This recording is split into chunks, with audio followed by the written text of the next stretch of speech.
अस्सलाम वालेकुम वरहमतुल्लाह। अल्हम्दुलिल्लाह। वालेकुम सलाम। अल्हम्दुलिल्लाह रब्बिल आलमीन। वस्सलातु वस्सलामु अला रसूलिहिल अमीन। रब्बि इश्रह ली सदरी व यस्सिर ली अमरी वाहलुल उक़दतम मिन लिसानी यफ़क़हू क़ौली। मुस्लिम इनहेरिटेंस का बैच नंबर ये 15 है। और आज इंशाल्लाह पहला लेक्चर हम स्टार्ट करने जा रहे हैं। जो फाउंडेशन था इस कोर्स से रिलेटेड, वो टाइम टू टाइम आप लोगों के ग्रुप में भेज दिया गया है। आई होप सो कि सारे लोगों ने कुछ ना कुछ रीड कर लिया होगा।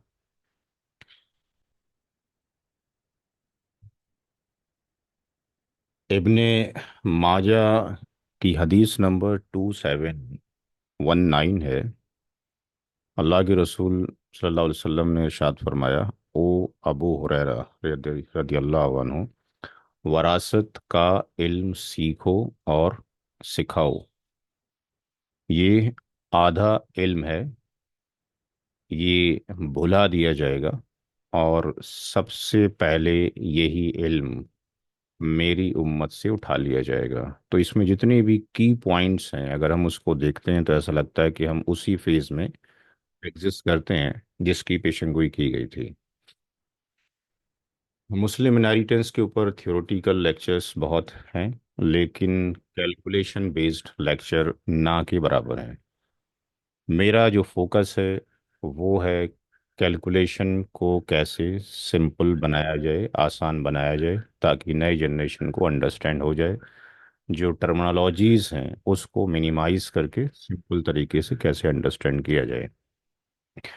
मुस्लिम इनहेरिटेंस को दो पार्ट में डिवाइड कर सकते हैं।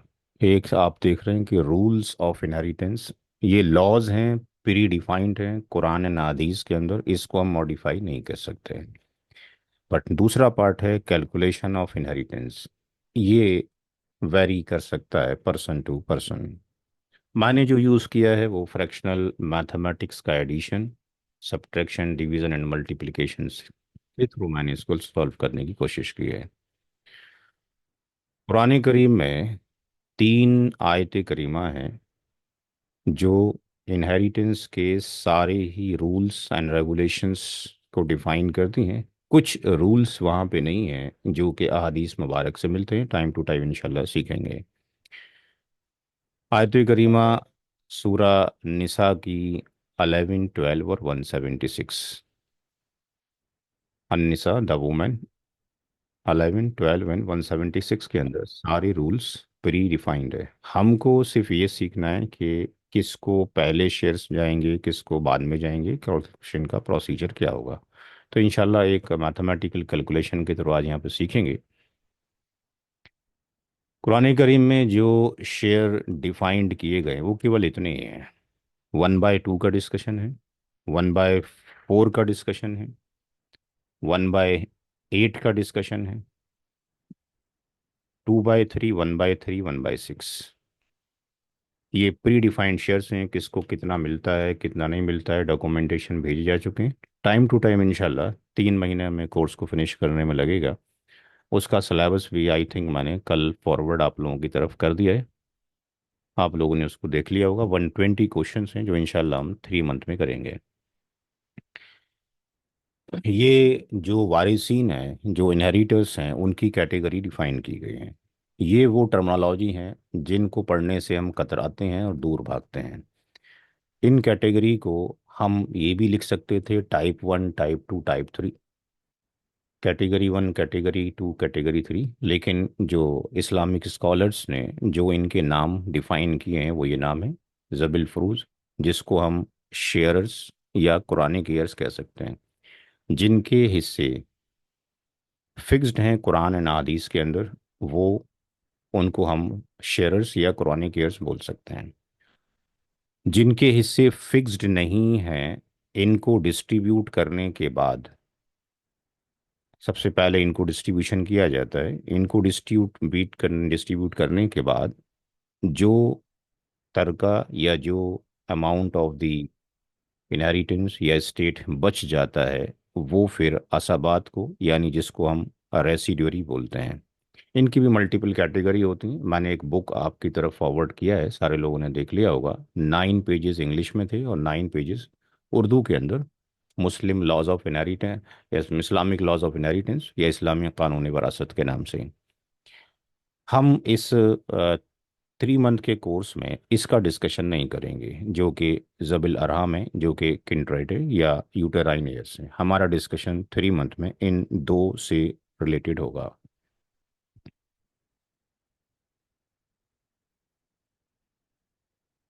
पुरानिक एयर्स की अगर हम बात करते हैं तो हमारे पास मेल एंड फीमेल दो तरह की कैटेगरी बनती हैं। और उसमें मेल में आप यहाँ देख रहे हैं कि हस्बैंड, फादर, शौहर, बाप, दादा, और मैटरनल ब्रदर। मैटरनल ब्रदर का मतलब माँ, शरीक भाई या अखियाफी भाई। अगर किसी शख्स ने किसी औरत से शादी की और वो अपने साथ में एक किड, चाहे वो मेल या फीमेल किड लेकर आइए, और उसको इस दूसरे हस्बैंड से भी एक मेल या फीमेल किड पैदा होता है, तो जो वो किड अपने साथ में लेके आई है और जो इस सेकंड मैरिज से हुआ है, ये दोनों बच्चे आपस में क्या रिलेशन रखते हैं? मैटरनल ब्रदर का या मैटरनल सिस्टर का। तो चार हमारे पास मेल एयर्स हैं, और 8 या 9 आप बोल सकते हैं। अक्सर किताबों में 8 है, 9 भी कहा जा सकता है, क्योंकि उसमें दादी और नानी को पैटर्नल ग्रैंड मदर यानी दादी एंड मैटरनल ग्रैंड मदर नानी को कैटेगराइज करके ऑब्लिक करके लिखा हुआ है। तो फीमेल में अगर हम देखते हैं तो माँ, मदर, ये वाइफ का शेयर है, मदर का, डॉटर, पोती, सगी बहन या रियल आपके पास सिस्टर हो गया, पैटर्नल सिस्टर यानी बाप शरीक या अल्लाती बहन हो गई, मैटरनल सिस्टर अखयाफी बहन या माँ शरीक बहन। तो इनके जो शेयर्स हैं वो फिक्स्ड हैं, जो उस 9 पेजेस की किताब में आपको दे दिए गए हैं। ये रेसिडोरी की कैटेगरी है, इसको अभी याद करने की ज़रूरत नहीं है। इंशाल्लाह धीरे धीरे ये कैटेगरी ऑटोमेटिकली याद हो जाएगी। एक थंब रूल सिर्फ ये याद रखना है कि जो रेसिडुअरी हैं उसमें 3 कैटेगरी बनती हैं। इसको कैटेगरी 1 मान सकते हैं, इसको आप मान सकते हैं कि भाई ये लेट से 1 है, ये 2 है। 3 तरह की रेसिडुअरी हैं। एक में मैन एंड वुमेन आते हैं, दूसरे में केवल ओनली वुमेन आती हैं, तीसरे में ओनली मैन आते हैं। जब हम क्वेश्चंस करेंगे 120 तो धीरे धीरे ये ऑटोमेटिकली मेमोराइज हो जाएंगे। तो इसको आपने अभी टेंशन लेने का बिल्कुल भी ज़रूरत नहीं है। इसलिए मैं किसी भी क्लास में स्टूडेंट को यहाँ पर इसको ये अंडरस्टैंड नहीं कराता। धीरे धीरे वो ऑटोमेटिकली जैसे क्वेश्चन आता है हम देखते हैं और ऑटोमेटिकली वो याद हो जाता है। तो डिस्ट्रीब्यूशन, जो इनहेरिटेंस होना है, वो जिंदगी में नहीं होता। कब होता है? आफ्टर डेथ होता है। जो 7 इयर्स की मेरी रिसर्च रही है और मैंने बहुत सारी क्लासेस और लेक्चर्स दिए हैं, उसमें एक क्वेश्चन आता है कि क्या हम अपनी प्रॉपर्टी का डिस्ट्रीब्यूशन अपनी लाइफ में कर सकते हैं? कुछ साहब ये कहते हैं, फ़ोन आते हैं या व्हाट्सएप पे मैसेज आता है कि हमने अपनी इनहेरिटेंस, अपना तरका, अपनी विरासत अपनी ज़िंदगी में ही बांट दी। तो ज़िंदगी में जो हम बांटते हैं वो इनहेरिटेंस नहीं होती है। 3 चीज़ों को अंडरस्टैंड करना बहुत ज़रूरी है। यहाँ पर एक टर्म है गिफ्ट और हिबा। गिफ्ट का मतलब है कि आप अपनी लाइफ में किसी को गिफ्ट देंगे। गिफ्ट जब आप देंगे तो कब देंगे? अपनी लाइफ में।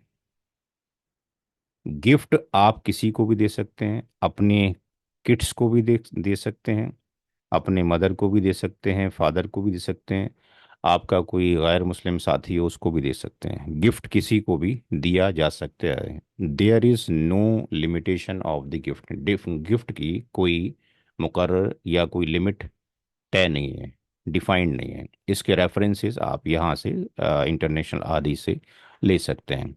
लेकिन अकॉर्डिंग टू दी सही बुखारी एक हदीस मौजूद है अल्लाह के रसूल सल्लल्लाहु अलैहि वसल्लम की कि जब अपनी औलाद के बीच में गिफ्ट दिया करो तो वो इक्वल होना चाहिए। मैंने आपकी जो व्हाट्सएप ग्रुप है मुस्लिम इनहेरिटेंस 15 बैच 15 का, उसमें वो सेंड किया था।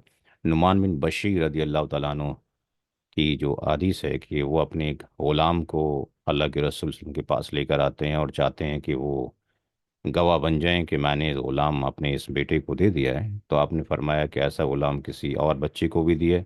तो आंसर मिला नो। तो आपने कहा कि मैं जुल्म का गवाह नहीं बन रहा। तो यहाँ से एक रूल उलमा इकराम ड्राइव करते हैं कि अपनी औलाद के बीच में अगर गिफ्ट देना चाहते हैं तो इक्वल दें। लेकिन कुछ उलमा इकराम इस पर एग्री करते हैं कि कंडीशनली हम उनको अनइक्वल भी दे सकते हैं। फॉर एग्जांपल समझने के लिए कि आप ऑन दी बेड हैं, आपकी डेथ कभी भी हो सकती है। आपके दो किड हैं, एक को आपने डॉक्टर बना दिया या आपने इंजीनियर बना दिया, और दूसरा जो आपका किड है वो अभी 5th या 6th क्लास में है। एंड आपके अकाउंट में लेट से 10 लाख रुपीज हैं।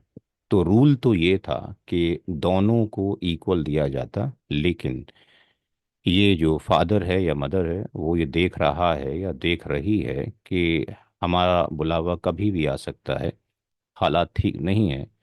तो इस 10 लाख को अगर वो इन दोनों के बीच में अनइक्वल डिस्ट्रीब्यूशन करें, इन दोनों को काउंसलिंग करके, तो कोई गलत बात नहीं है, क्योंकि ये सेटल्ड हो चुका है और अभी सेटल्ड होने में वक्त है, 5वीं या 6ठी क्लास के अंदर है।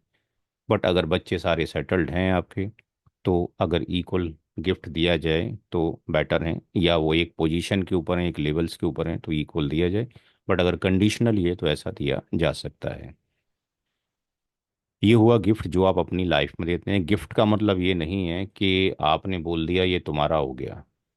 गिफ्ट के लिए ज़रूरी है कि आपने उसको ऑनरशिप भी दे दी हो। जैसे फॉर एग्जांपल आपके पास you have the multiple flat या प्लॉट्स मौजूद हैं। आपने बेटा बेटी को कहा कि भाई ये तुम्हारा हो गया आज से, तो बोलने से तुम्हारा नहीं हो गया या किसी का नहीं हो गया। आपको उसका documentation according to the law, court के अकॉर्डिंग बना के देना पड़ेगा, उसको पावरफुल राइट देना पड़ेगा, तो गिफ्ट उसका हुआ, बोलने से नहीं होगा।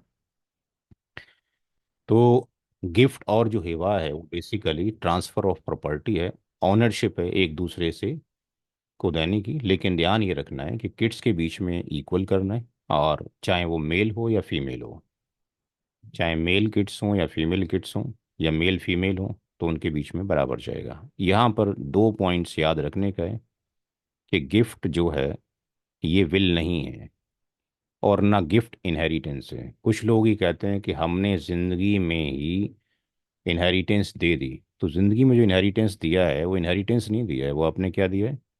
वो आपने गिफ्ट दिया है।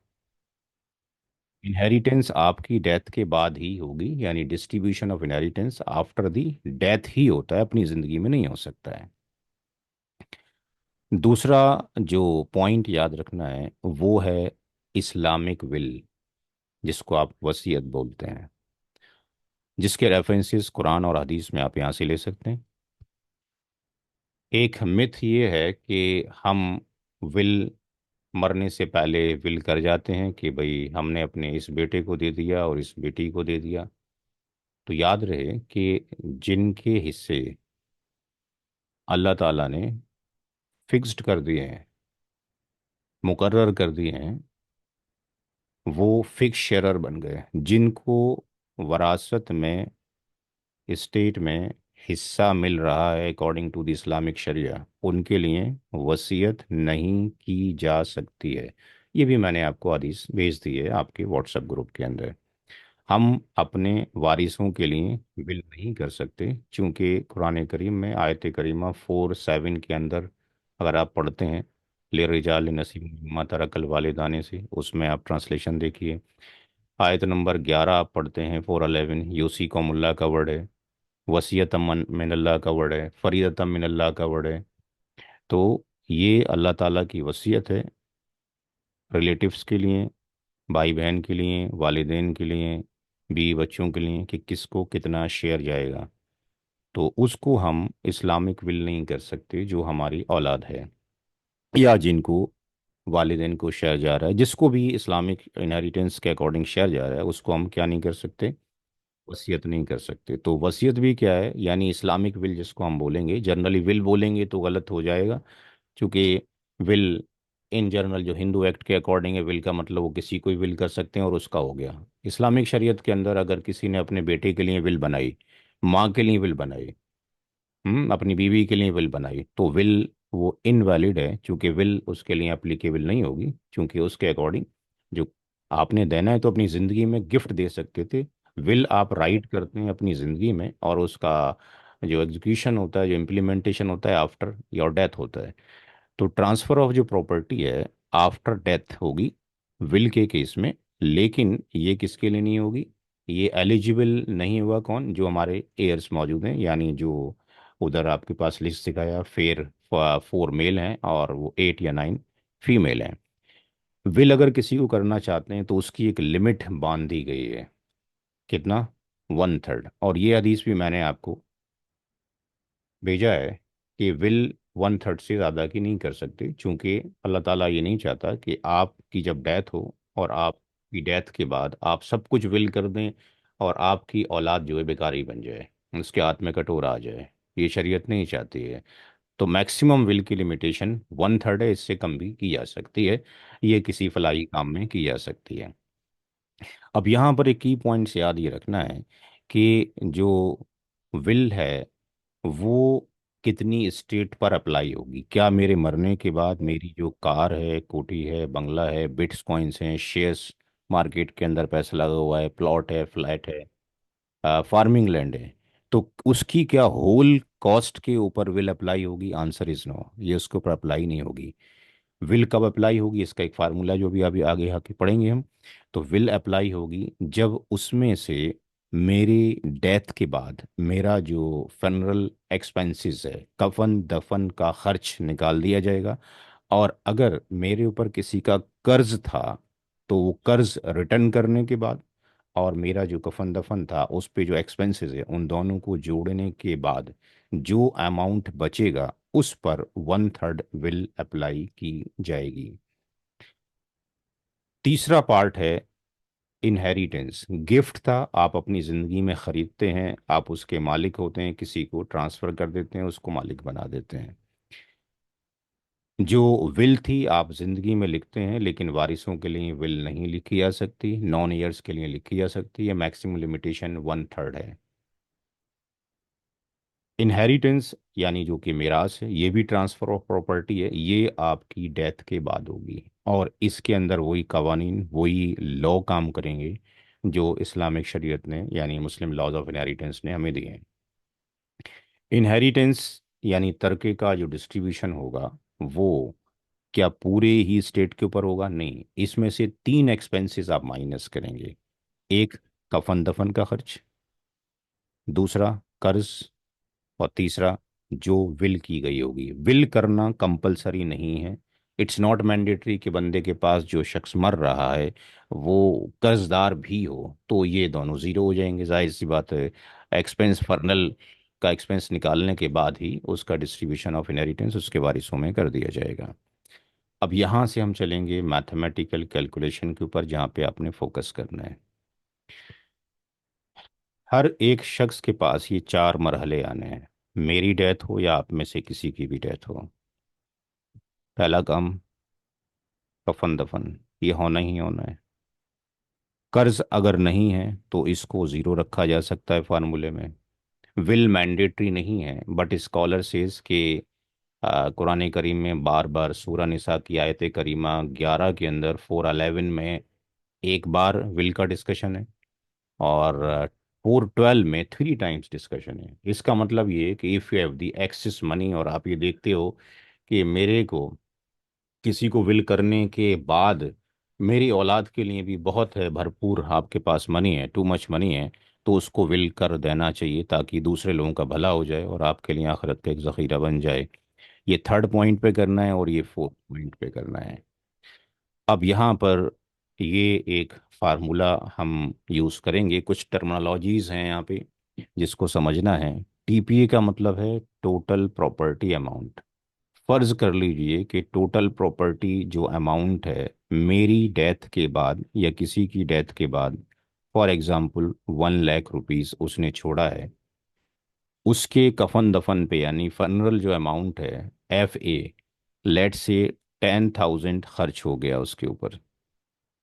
उसके ऊपर जो कर्ज है, डेप्थ अमाउंट है, वो 30,000 है।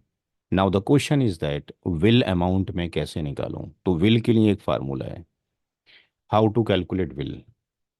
इसके अंदर अगर हम TPA का मतलब है 1 लाख, आप यहाँ पे पुट कर दीजिए। फनरल जो एक्सपेंसेस है वो कितना है? 10,000 रुपये मेरे कफन दफन में खर्च हुआ, और जो DA है जो मेरे पर कर्ज था वो 30,000 है। ब्रैकेट को बंद कर दीजिए, इसको बंद कर दीजिए, ऑब्लिक 3। ये वैल्यू कितनी हो जाएगी? 40,000। और ये हो जाएगा 1 लाख। कितना अमाउंट बचा? विल कितने का करना चाहिए? How much? विल कितना होना चाहिए? एनीबडी? विल का अमाउंट कितना आया? 20,000। हाँ, 1/3। 60 था। 60,000 को डिवाइड करेंगे 3 से, कितना आ जाएगा? 20। 20,000। 20,000। 30,000 का बिल। यहाँ तक जो डिस्कशन हमने किया, किसी का भी कोई क्वेश्चन जो अंडरस्टैंड ना हुआ हो, सिंपल सा है, हर एक की डेथ होनी है, कफन दफन पे खर्च होना है। हो सकता है किसी ने, बेटा ने, किसी ने कर दिया हो, बट मैंने अपनी ज़िंदगी में अपने पैसे से ही सारा काम किया है, तो मैं चाहता हूँ कफन दफन भी मेरी स्टेट से हो, मेरा कफन भी मेरे पैसे से आए। तो ये कोई भी कर सकता है, लेकिन अगर ये भी किसी ने, बेटे ने कर दिया, किसी ने कर दिया, कर्ज भी नहीं है, विल भी नहीं है, तो 1 लाख पे डिस्ट्रीब्यूशन होगा। लेकिन कफन दफन का एक्सपेंस है, कर्ज का एक्सपेंस है, तो यहाँ पर दोनों को एक्सपेंस निकालने के बाद जो अमाउंट आएगा उसके ऊपर 1/3 अप्लाई होगा। तो ये हो गया 20,000। इसका मतलब ये हो गया कि अगर मैंने बिफोर डेथ, अगर मैंने 25,000 का विल किया था, तो ये विल क्या हो गया? एलिजिबल नहीं होगा। क्या करेंगे? इसको हम रिड्यूस करेंगे, और कितना करेंगे? 20,000 रुपये। ये बात क्लियर हो गई? कोई डाउट किसी को? अगर मैंने वसीयत 25,000 कर दी थी, मुझे नहीं पता था कि मुझे पास कितना अमाउंट मेरी डेथ पे के बाद बचेगा, क्योंकि बहुत सारा पैसा था, लेकिन वो सारा का सारा खर्च हो गया, किस में? हॉस्पिटल में खर्च हो गया, केवल एक ही बचा। मान लो 1 करोड़ रुपए थे, 1 ही लाख बचा, मुझे क्या पता था कि इतना पैसा खर्च हो जाएगा। तो अगर इतना बचता है, और मैंने विल अपनी जो डायरी थी उसके अंदर विल करके रख दिया था कि 25,000 फला मदरसे को या किसी फलाई काम में दे देना, लेकिन जब ये फार्मूला अप्लाई किया जाएगा तो पता ही लगा कि 20,000 से ज़्यादा की विल नहीं की जा सकती है। तो ये कितना हुआ? 20,000। तो अब हमारे पास कितने हो गए? We have the 3 expenses. One is 10,000, another is 30,000, and last is 20,000। Inheritance amount के लिए आपको फार्मूला अप्लाई करना पड़ेगा। कौन सा फार्मूला? ये वाला फार्मूला। इनहेरिटेंस अमाउंट को निकालने के लिए आप 1 लाख को यहाँ पे रखेंगे, तीनों एक्सपेंस निकालेंगे। जो कफन दफन था वो 10 के था, 10,000 रुपये। जो कर्ज था वो 30 के था, और जो विल था दैट इज 20 के था। कितना इनहेरिटेंस अमाउंट आया? कोई बताएगा हाउ मच? 40,000। 40,000। क्योंकि ये 10 और 30, 40 और 20, ये 60 हो गया। तो ये कैलकुलेशन हर एक फर्द के यहाँ पर होना है। आपके पास अगर तीनों नहीं है ये, तो आपके पास 1 लाख के ऊपर डिस्ट्रीब्यूशन हो जाएगा। लेकिन बहरहाल तरीका यही है जो आपको इस्लामिक शरीयत के अकॉर्डिंग फार्मूला सिखाया गया है, कि हमें डिस्ट्रीब्यूशन ऑफ इनहेरिटेंस 40,000 पे करना है, ना कि 1 लाख के ऊपर। अब हम एक क्वेश्चन लेके चलते हैं जिसमें आयत करीमा 411 भी कवर्ड हो जाए और 412 भी कवर्ड हो जाए, ताकि उसको आसानी से समझा जा सके। यहाँ पे एक क्वेश्चन दिया गया है, इसको पढ़ लीजिए।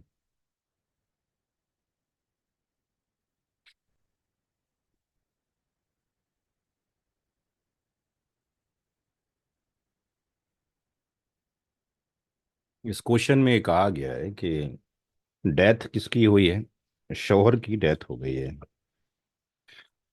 उसने अपने पीछे अपनी माँ को, अपने वालिद साहब को, अपनी बीवी को और एक बेटा और एक बेटी को छोड़ा है।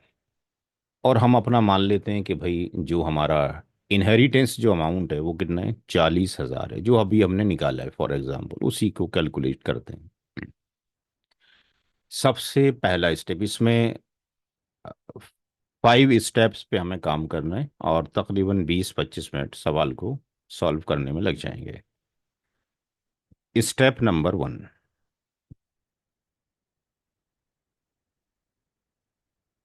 सबसे पहले हम लिस्ट ऑफ इनहेरिटर्स, क्योंकि ये सवाल तो सिंपल सा आपके पास हो गया, लेकिन जब आपके पास रियल सिनारियोज आएंगे तो वो बड़े उलझे हुए होंगे और पेचीदा होंगे। वो ये नहीं बताएंगे कि माँ कौन थी, ये कौन थी, वो बताएंगे चाचा था और ये था।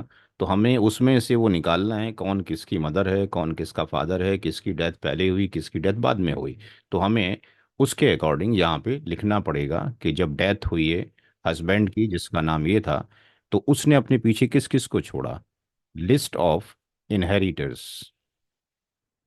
जब ये आपको आ जाएगा इंशाल्लाह तो फिर ये लिखने की ज़रूरत नहीं पड़ेगी, हम खुद इसको स्किप कर देंगे तकरीबन 15-20 क्वेश्चंस के बाद। List of inheritors and there shares. तो यहाँ पर हमने जो बुक आपको दे रखी है, अगर किसी ने प्रिंट आउट लेके रखा हो, उस बुक को पढ़ लिया हो, तो यहाँ पर हम सारे लोगों के नाम लिखते हैं, mother father wife son daughter. Mother father wife son daughter. इस बैच 15 में अगर कोई 14th बैच का कोई स्टूडेंट है तो वो आंसर ना दे, चूंकि वो कोर्स कंप्लीट कर चुके हैं। नए स्टूडेंट से क्वेश्चन पुटअप किया जा रहा है। मदर प्राइमरी ईयर्स में आएगी या सेकेंडरी ईयर्स में आएगी? बुक आपको दी जा चुकी है तकरीबन 15 दिन पहले से। एनीबडी? प्राइमरी। सेकेंड। मदर जो है प्राइमरी ईयर्स में आएगी और ऑलवेज प्राइमरी ही रहती है। इसको हम जेड एफ लिखेंगे, जबिल फरूज, ताकि जो अरबिक टर्मिनोलॉजी है इस्लामिक शरीय के अकॉर्डिंग वो भी हमें याद रहे। या primary heirs, Quranic heir, fix sharer, ये हमेशा जेड एफ है, इसकी एक ही कैटेगरी है। फादर का शेयर भी कुरान करीम में मौजूद है, यानी ये भी फिक्स शेयरर है, जेड एफ है। वाइफ भी फिक्स शेयरर है, यानी जेड एफ है। कहाँ पर लिखा हुआ है मदर का हिस्सा, कौन से आयत करीमा के अंदर है, कोई बताएगा? 4:11 में या 4:12 में मदर का हिस्सा? फर्स्ट 11 यूसिकुमुल्लाहु। 4:11 के अंदर है, वेरी गुड। फादर का शेयर कहाँ पर मौजूद है? नीचे की आयत में 12 में। फादर का 12 के अंदर, 11 के अंदर है? मदर फादर का सेम ही आयत करीमा के अंदर, दोनों एक में है। एक ही के अंदर है। वाइफ का कहाँ पर मेंशन है? 4:12, वाला कुम निस्फु मा तरका। औलाद की मौजूदगी में वालिदैन का शेयर 1/6 होगा, हर एक का, ईच का। माँ का शेयर भी 1/6 और फादर का शेयर भी 1/6। औलाद की मौजूदगी में वाइफ का शेयर 1/हाउ मच? एनीबडी? एट। 1/8। रुको। 1/8। देखिए, सारे जो भी हैं क्लास में पार्टिसिपेट करेंगे तो इंशाल्लाह बहुत फ़ायदा होगा। और एक ऐसा इल्म है जो माने हदीस आपके सामने रखी, 2719 इब्न माजा की। आधा इल्म है, भुला दिया जाएगा, सबसे पहले इस इल्म को उठा लिया जाएगा। तो इसको आगे प्रोपेगेट करने की ज़रूरत है, लोग अंडरस्टैंड करने, अवेयरनेस लाने की ज़रूरत है। ये जो बेटा और बेटी हैं, ये हैं सेकेंडरी ईयर्स, जिसको असाबात बोलते हैं। अब यहाँ पे कैटेगरी याद रखिए कि जब कभी भी son and daughter, grandson and granddaughter, real brother and real sister, paternal brother and paternal sister, जब कभी भी ये ग्रुप एक साथ एग्जिस्ट करेंगे। एक ग्रुप ये, दूसरा ग्रुप, तीसरा ग्रुप, बेटा बेटी, पोता पोती, सगा भाई सगी बहन, सौतेला भाई सौतेली बहन, इनको हम रेसिडुअरी बोलते हैं। और ये कैटेगरी कहलाएगी ए बी जी, आसबा, बी, गैरी। तो आप इसको इतना याद रखें कि ये रेसिडुअरी है मेल फीमेल की। जब कभी भी बेटे के साथ बेटी के साथ बेटा, पोती के साथ पोता, सगी बहन के साथ सगा भाई, सौतेली बहन के साथ सौतेला भाई हो, तो वो ए बी जी कैटेगरी में लाई करते हैं। तो इसको हम बोलेंगे ए बी जी। और जो रेसिडुअरी हैं, सेकेंडरी ईयर्स हैं, ये रेसिडुअरी हैं, सेकेंडरी ईयर्स हैं, इनको क्या मिलेगा? आर। सही बुखारी की हदीस है। आप जो वेबसाइट है उस पे जाएंगे, वेबसाइट पे हदीस में जाएंगे, इंग्लिश में चले जाइए। बुखारी शरीफ की हदीस है 6732। सबसे पहले उसके शेयर दे दिए जाएं जो कि फिक्स्ड हैं, उसके बाद रेसिड्यूरी में डिस्ट्रीब्यूट किया जाएगा। तो यहाँ इसको क्या जाएगा? आर जाएगा। और बेटा और बेटी का जो रेशियो है, जिसको हम निस्बत बोलेंगे, वो कहाँ मौजूद है? 411 के अंदर लिखा हुआ है, यूसीकुमुल्लाहु फी औलादिकुम लिज़्ज़करि मिस्लु हज़्ज़िल उनसायैन के अंदर। ये हुआ step one. Step one is very very very important. यहाँ अगर गलती कर दी तो सब कुछ गलत हो जाएगा। स्टेप टू की तरफ आइए। स्टेप टू में सबसे पहले total share of Z F, total share of Z F यानी प्राइमरी एस, इनका टोटल कितना होगा? तो यहां पर हम सबके शॉर्ट फॉर्म लिख लेंगे, M F W. Mother, father और वाइफ। मदर का शेयर कितना? 1/6। फादर का कितना? 1/6। वाइफ कितना? 1/8। कोई बताएगा इसका एलसीएम क्या होगा? क्योंकि जिनको एलसीएम लेना नहीं आता, मैंने एक किताब भेजी थी सिराजी से पहले रियाजी, उसके वीडियो भेजे थे। इसका एलसीएम कितना होगा एनीबडी? 24। 24। Very good. तो 6 से जब 24 को डिवाइड करेंगे कितना आ जाएगा? 4। और ये भी 4 आ जाएगा। 1/8 की जगह कितना आ जाएगा? 3। 3। कितना हो जाएगा total?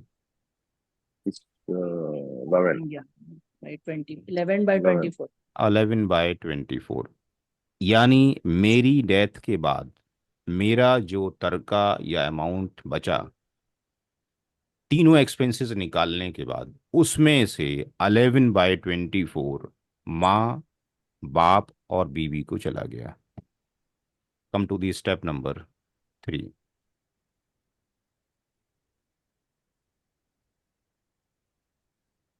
Share of A B जी।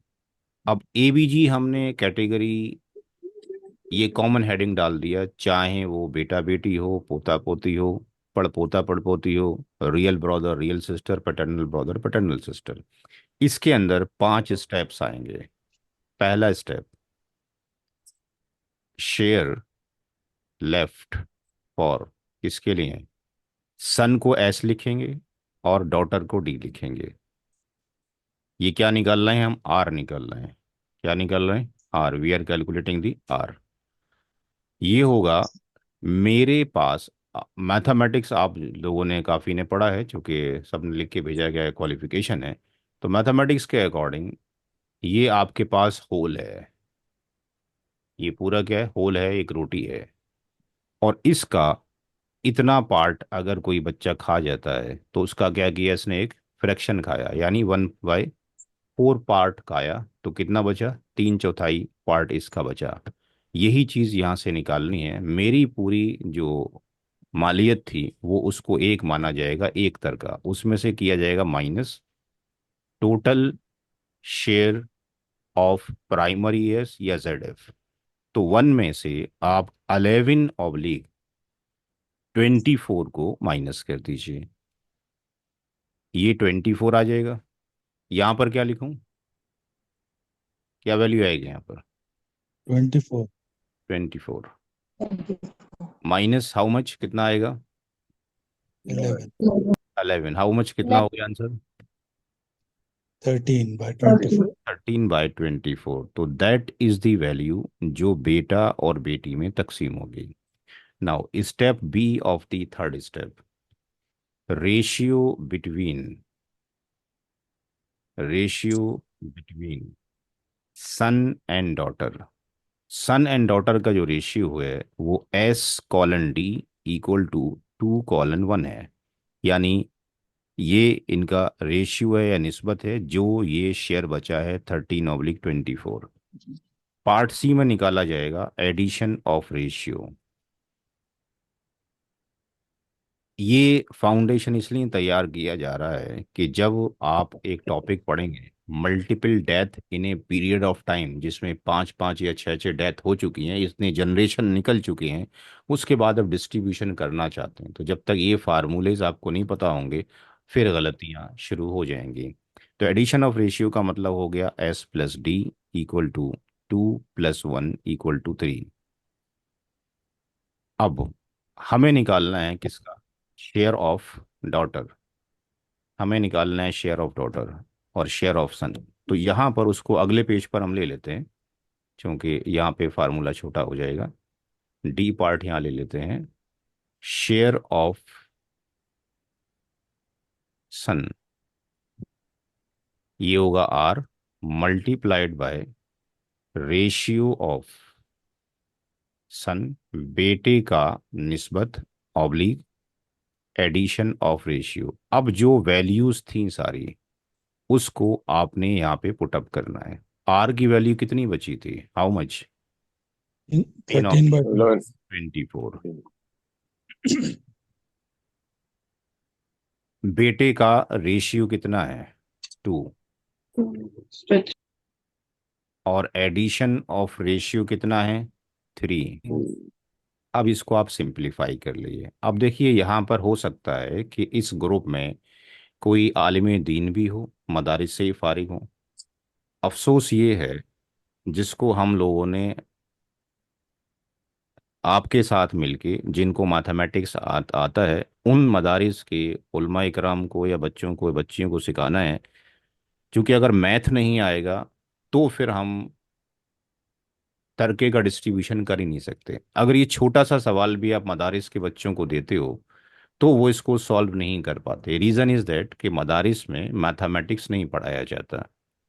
तो हमें अपने अपने इलाकों में जहाँ से भी आप क्लास ले रहे हैं दुनिया भर से, उनको लॉज ऑफ इनहेरिटेंस तो ऑन टिप्स आते हैं, लेकिन मैथमेटिकल फंक्शन ना जानने की वजह से वो मल्टीपल डेथ के क्वेश्चंस नहीं कर पाते। सिंगल डेथ तो वो कर लेते हैं। तो यहाँ पर इसको सिंपलीफाई करना उनके लिए टफ टास्क हो जाता है। इसलिए मैंने वो किताब लिखी, क्योंकि मदारिस में किताब पढ़ाई जाती है सिराजी का आसान हल, लेकिन उसमें मैथमेटिक्स जब तक नहीं आएगा हम सॉल्व नहीं कर सकते। इसलिए मैंने किताब लिखा सिराजी से पहले रियाजी, यानी उससे पहले आप मैथमेटिक्स सीखें। इसको आप सिंपलीफाई कर लिए, 2 से इसको कट कर देंगे, ये 12 आ जाएगा। कितना आ जाएगा? 13/36। 13/36। फ्रैक्शनल मैथमेटिक्स फिफ्थ क्लास की किताब में मौजूद है एनसीईआरटी की। तो फिफ्थ क्लास का बच्चा इसको कर सकता है, उसका अच्छा इंग्लिश ठीक है तो आराम से वो कर सकता है, कोई दिक्कत की बात नहीं है। शेयर ऑफ डॉटर, इसको शॉर्टकट में भी किया जा सकता है, वो इंशाल्लाह बाद में बताएंगे। पहले मैथमेटिक्स के अकॉर्डिंग कैसे रिजल्ट आ रहा है। आर यानी रेसिड्यू, जो बचा है रेसिड्यू, यहाँ पे क्या आएगा? रेशियो ऑफ डॉटर आएगा जब डॉटर की हम बात करेंगे तो। और नीचे हम लिखेंगे addition of ratio, addition of ratio. तो अब यहाँ पे जो बचा था वो तो 13/24 उतना ही रहेगा। बेटी की जो निस्बत है वो 1 है, तो यहाँ पर ये 1। और जो एडिशन ऑफ रेशियो है वो 3 था, ये 3 ही आएगा। अब इसको अगर हम सिंप्लीफाई करेंगे, ये तो कहीं से कट नहीं हो सकता है, तो इसकी वैल्यू कितनी हो जाएगी? ऊपर की मल्टीप्लाई ऊपर से हो जाएगी, 3/72। मल्टीप्लाई यहाँ पे 72 हो जाएगा। तो अब आप ये देखिए कुरान करीम के अंदर ये वाले हिस्से तो फिक्स्ड हैं, तो उलमा इकराम को ये वाले तो ऑन टिप्स हैं, कोई दिक्कत की बात नहीं है। लेकिन ये जो वैल्यू अगर अभी जो आपने निकाली है, ये वैल्यू उनके लिए मुश्किल है निकालना, ये वैल्यू उनके लिए मुश्किल है निकालना। 1000 में आपको एक या दो कैंडिडेट से मिलते हैं जिनको इनहेरिटेंस के क्वेश्चन सॉल्व करना आता है। अदरवाइज सारे जो है जितने भी इदारे हैं इफ्ता के या फतावा जहाँ से लेते हैं वहाँ पे जाता है। दूसरा प्रॉब्लम ये है कि किसी भी मस्जिद के मेंबर से इल्ला माशाल्लाह इसकी आवाज़ नहीं आती कि बेटियों के हक दो, बहनों के हक दो। इस पर कोई भी खुतबात मसाजिद में नहीं होते इल्ला माशाल्लाह, कहीं रियर केस देखने में आता है। आपके मालूम है कि अल्लाह के रसूल सल्लल्लाहु अलैहि वसल्लम जब जनाजे की नमाज पढ़ते थे तो उससे पहले ये पूछ लिया करते थे कि मैयत के ऊपर कोई कर्ज तो नहीं है, और होता तो आप उसकी जनाजे की नमाज ना पढ़ते, अपने साहबा को बोल देते आप पढ़ लीजिए, या कोई साहबा कहते कि हम अदा कर देंगे, तो आप फिर दोबारा से पूछते क्या पूरा पूरा अदा कर दोगे, तो आंसर हाँ में होता तो आप नमाज पढ़ते। तो हम आज की डेट में देखते हैं कितने जनाजे हम पढ़ते हैं जाके, कहीं हमें ये आवाज़ नहीं आती कि भाई इस मैयत के मरने के बाद इसके ऊपर 4 राइट्स हैं जो हमारे ऊपर छोड़ कर गया हुआ है जो पूरे करने हैं। इसका कफन दफन करना है, इसके पर कर्ज है, कर्ज की अदायगी करनी है, इसने विल की है, विल को एग्जीक्यूट करना है, और तरके की डिस्ट्रीब्यूशन करना है। ये कहीं पर भी नहीं हो रहा, इसको आप लोगों को आगे बढ़ाने की ज़रूरत है सीखने के बाद। ओके, नाउ अब देखें ये वाले जो पार्ट है ये हमने कैलकुलेट किए, और ये पहले से फिक्स्ड हैं। अब इन सबको जोड़ दीजिए किसके अंदर, स्टेप नंबर 4 के अंदर। Now come to the step number 4। Step number 4 में लिख दीजिए total shares of all inheritors. सबको इकट्ठा कर दीजिए जिनके फिक्स शेयर थे और जिनको आपने अभी कैलकुलेट किया है। तो वहाँ पे मदर मौजूद थी, फादर मौजूद थी, वाइफ थी, फिर एक बेटा था और एक बेटी थी। मदर का हिस्सा कितना था, 1/6। फादर का कितना था, 1/6। वाइफ का कितना था, 1/8। बेटे का आपने निकाला अभी 13/36, 13/36। डॉटर का आपने निकाला 13/72। एल्शियम कितना आएगा, कोई बताएगा भाई, हाउ मच? 72। 72। 1/6 की जगह पर कितना आएगा? 1/6 12। 12। फिर ये 12, 8 की जगह पे कितना आएगा? 9। 9. 9 आ जाएगा। 13/36 की जगह पर कितना आएगा? 26. 26। 2. 26। ये समझ में आ रहा है बाकी लोगों को भाई? जिनको नहीं आ रहा वो पूछ लें, क्योंकि सारे लोग इसमें मौजूद हैं। और यहाँ पर कितना आएगा, 13। अब ये चेक कीजिए क्या ये 72 हो गया ऊपर के नहीं हो गया? हो गया 72/72 बना। इसका मतलब जब इस क्वेश्चन का फतवा आप मदारिस से लेंगे तो वहाँ पर वो आपको एक्सप्लेनेशन तो नहीं देंगे। पहला चीज़, जो एक्सप्लेनेशन आपको यहाँ पे सिखाया गया कैसे आ रहा है, वो आपको फतवा देंगे ये शख्स मरा, ये लोग वारिसीन थे, उसमें से मरने वाली की जो मदर फादर वाइफ और सन और डॉटर हैं, मरने वाले के यानी शौहर की प्रॉपर्टी के टोटल हिस्से कितने होंगे, 12। यानी वहाँ पे जो कंक्लूजन निकलेगा, रिमार्क निकलेगा, वो क्या निकलेगा, जो फाइनल समरी वो लिखकर आपको भेजेंगे, वो फाइनल समरी ये लिखकर भेजेंगे कि टोटल जो डिवीज़न होंगे वो कितने होंगे, 72 होंगे। यानी कासिम की डेथ हुई और उसकी प्रॉपर्टी के 72 हिस्से होंगे। उसमें से उसकी माँ को 12 हिस्से जाएंगे, उसके बाप को 12 हिस्से जाएंगे, उसकी बीवी को, वाइफ को 9 हिस्से जाएंगे, और उसकी बेटे को 26 हिस्से जाएंगे, और उसकी बेटी को 13 हिस्से जाएंगे। एक फतवा इस शक्ल में आपको मिलेगा। दूसरा, जिन हजरात ने मदारिस से निकल के कॉलेज के स्कूलों के रुख कर लिए, उनको परसेंटेज पर भी निकालना आ गया। तो कुछ हजरात इस तरीके से सॉल्व करके देंगे फाइनल समरी को कि माँ का जो परसेंटेज है वो कितना आएगा। कोई बताएगा 1/6 कितना हो जाएगा? जी भाई, 33.33 समथिंग, कितना? 33%। 33 कैसे आ जाएगा? 16.5%. 16.67% आएगा। मदर का, फादर का 16.67%। वाइफ का 1/8 कितना होगा? 12.5. 12.5%। अब ये बेटे का निकालिए, 13/36 कितना होगा? कोई भी निकाले कैलकुलेटर से अपने, क्योंकि आपने ही सीखना है ना, आपके लिए आपको ही होमवर्क करवाना है सारा। जी, कितना हुआ? यानी बड़ी 38. पूरा 38 आ रहा है। 38.46. 38.46 कैसे आ जाएगा? 13/36 पॉसिबल ही नहीं है। नहीं, वो 1/26. 36.1। 26 के लगभग आना चाहिए था. ये वाला जो पार्ट आएगा ये 36 36. 11 हाँ, है। Okay. 27.7. Okay. Sir, daughter multiply का by 72, so 36 twos are 72, then 13 multiplied by 2, 26. बेटी का कितना आ जाएगा? 18.05%। 18.05. तो एक फतवा आपको इस शक्ल में मिल सकता है, लेकिन मिलेगा आपको केवल ये आंसर और ये आंसर। आपको ये नहीं मिलेगा कैसे आ रहा है, क्योंकि जो किताबें मैंने अरब ममालिक की किताबें भी पढ़ी हैं, अल अज़हर यूनिवर्सिटी की, डॉक्टर मुस्तफ़ा मुस्लिम साहब की। तो वहाँ पर एक पैटर्न डिफाइन कर दिए गए कि भाई अगर ये हजरात मौजूद हैं तो उसका एल्शियम इतना आता है, और उनके शॉर्टकट दे दिए गए।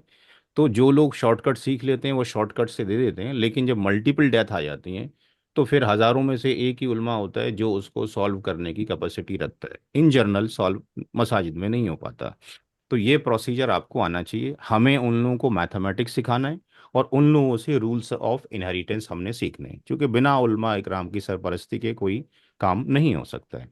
ये स्टेप नंबर 4 तक क्लियर हो गया सबको? फाइनल स्टेप, स्टेप नंबर 5, किसको कितने पैसे मिलेंगे। तो अब 5th स्टेप में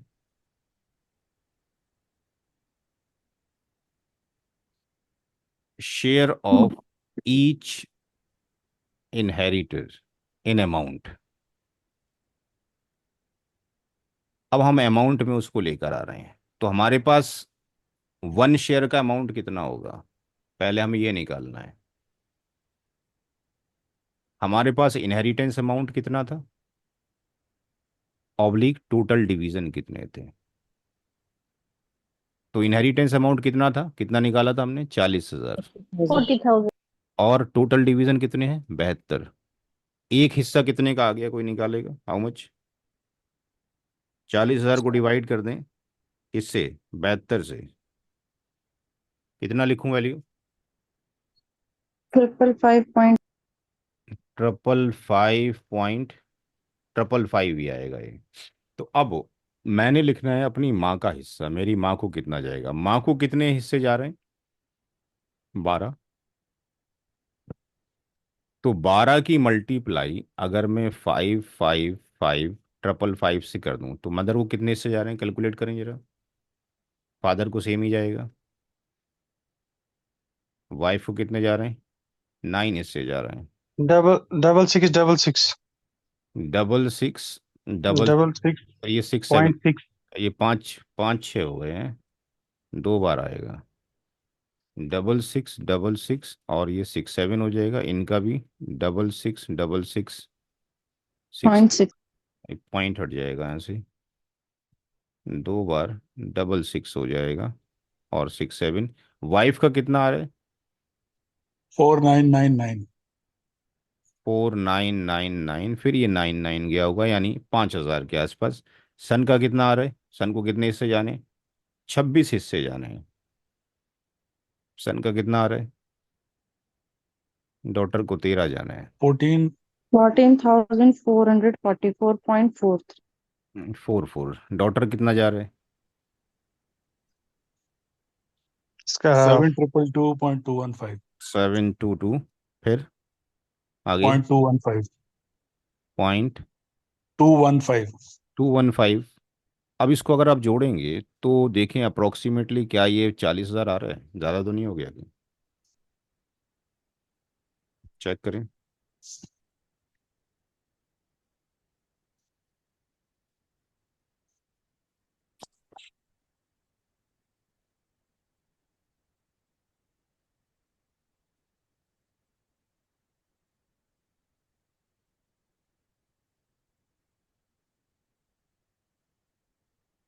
जी, किसी ने निकाला? जी सही है। तो ये Fifty one. 39,999.96। तो ये जो है अप्रोक्सीमेटली किसी को तो एक आध पॉइंट पैसा अपना कम ज़्यादा करना पड़ेगा। तो ये अप्रोक्सीमेशन ये आपके पास आ गया। तो एक तरीका तो ये सॉल्व करने का है, ठीक है जी। एक तरीका सॉल्व करने का ये कि हम डायरेक्टली इसको कर सकते थे।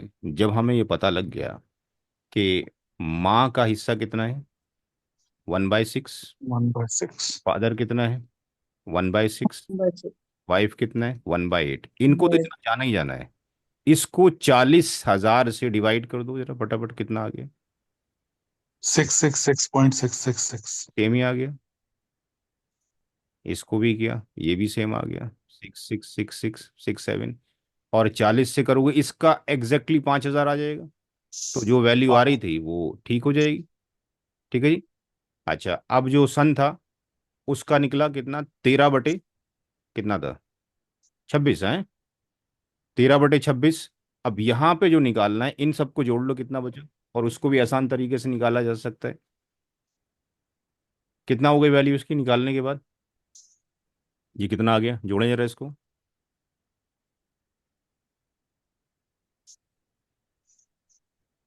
कितना हो गया? 5,000 और 6,000 कितना हो गया? 18,333.34. अब हमें ये बताया गया इनको देने के बाद ये ले गए 18,000 रुपये। आर की जब वैल्यू निकालोगे तो कितना निकलेगा? 40,000 में से इसको जरा माइनस कर दो। 21,600 666.6 6 है। एक मिनट, 21,000 666.66. 67। 67। अच्छा, अब ये जो अमाउंट आया ये क्या आया, आर आया, किसके लिए है? सन एंड डॉटर के लिए। डॉटर के सन एंड डॉटर लिए के जो हिस्से बनते हैं कितने बनते हैं, दो इसका और एक इसका, कितना हो गया 3। नाउ 3। डिवाइड दिस वैल्यू आया 3, कितना हो गया? 7,222.22. 7,222.22। ये किसको दे दो, ये एक हिस्सा आया। तो एक हिस्सा डॉटर किसको जाना, बेटी को, डॉटर को तो आपने, डॉटर को दे. और उसको कर दो डबल, किसको, सन को। वो कितना हो जाएगा 14, 44444, ये हो जाएगा। तो ये हो गया शॉर्टकट तरीका, ठीक है जी। तो मैंने मल्टीपल तरीके से उस क्वेश्चंस को सॉल्व करके आपको दिखा दिया, लेकिन जो तरीका फर्स्ट बताया है वही बेस्ट तरीका है, ताकि किसी भी तरह का किसी को भी कोई कंफ्यूजन ना रहे। मैथमेटिक्स का भी आ गया और शरीयत के अकॉर्डिंग सारी चीज़ें उसके अंदर आ गई, ठीक है जी। किसी का अब कोई क्वेश्चन अगर है तो डिस्कशन कर सकता है। जो क्लास हमने की है ये क्लास रिकॉर्ड की जा रही है, और आधे घंटे के बाद इंशाल्लाह मैं आपके ग्रुप में इसको अपलोड कर दूंगा, वहाँ से आप इसको दोबारा से रिकॉल कर सकते हैं। फिर आप अपने नोट्स बनाइए, क्योंकि हम 3 महीने के बाद एक टेस्ट लेंगे जो कि 5 आवर्स का टेस्ट होगा। पिछले बैच का भी टेस्ट हमने 9 तारीख में लिया था, वहाँ पे भी जो ज्वाइन किया था पहली क्लास में लोगों ने, जैसे अभी 56 हैं, वहाँ पे 49 लोगों ने ज्वाइन किया था। लेकिन जब आखिरी क्लास होते होते हमने देखा तो कितने लोग रह गए जिनको इंटरेस्ट अल्लाह ताला ने शौक पैदा किया, वो केवल 20 कैंडिडेट रह गए। कल 14 लोगों ने एग्जामिनेशन दिया, अल्हम्दुलिल्लाह 14 लोग भी मेरे लिए 14,000 के बराबर हैं जिन्होंने सीख लिया है। तो रिक्वेस्ट ये है कि लगन से सीखें, नहीं आता है एक बैच में दूसरा ज्वाइन करें, तीसरा ज्वाइन करें। ना कोई रजिस्ट्रेशन फीस है, ना कोई फीस आपसे क्लास की ली जा रही है। सिर्फ इसको सीखकर आगे प्रोपेगेट करना है, ताकि आपको भी अजर मिले, मुझे भी अजर मिले। कोई सवाल किसी का? जी मेरा एक क्वेश्चन है। जी, अभी ये सिर्फ गिफ्ट क्वेश्चन जो है उतना, जैसे विल। हाँ क्वेश्चंस उतना ही पूछें जितना पढ़ाया गया है, क्योंकि हम 3 महीने तक आपके साथ हैं इंशाल्लाह। जी जी। जी जी। जी, ये जैसे आपने बताया विल जो है मैक्सिमम 1/3 कर सकते हैं, ठीक है। हम्म, हम्म। बट गिफ्ट के बारे में क्या कोई लिमिटेशन नहीं है? नहीं, गिफ्ट के अंदर कोई लिमिटेशन नहीं है। गिफ्ट के अंदर आप चाहें तो अपना सारा माल किसी को दे दें। गिफ्ट के अंदर देयर इज नो लिमिटेशन। आप अपनी औलाद में दें, और लेकिन गिफ्ट ऐसा ना में हो कि आपने गिफ्ट में आपको किस आपका अगर पर्पस किसी भी तरीके से विल कर कर या किसी को गिफ्ट देकर ये इंटेंशन हो किसी दूसरे का वो जो शेयर बन रहा था उसको ना देना मकसद हो किसी भी तरीके से, तो इसका मतलब आप एक क्राइम कर रहे हैं।